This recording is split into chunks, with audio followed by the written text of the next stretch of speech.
Kā iekārtot labu mītni kāmītim?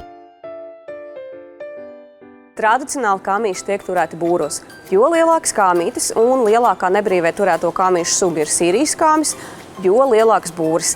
Precīzus izmērus ieteicamiem būriem varat apskatīties mūsu mājaslapā, sadaļā ekspertu padomi, taču jebkurs kāmītis būs laimīgāks plašākā mītnē. Jāatceras, ka kāmļi ir ļoti teritoriāli dzīvnieki, tāpēc turami vienatnē.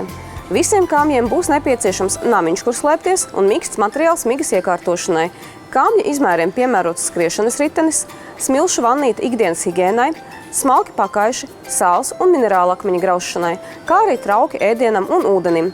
Tam varam izmantot vai nu bļodiņu, vai arī speciālu pudelīti dzeršanai.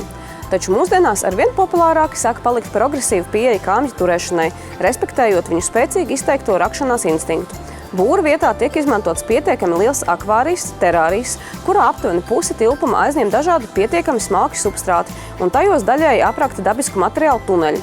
Tas dod kāmim iespēju piepildīt viņa dabiskos instinktus, un rezultātā kāmītis ir daudz aktīvāks un mentāli veselīgāks. Dinozo, tava teritorija.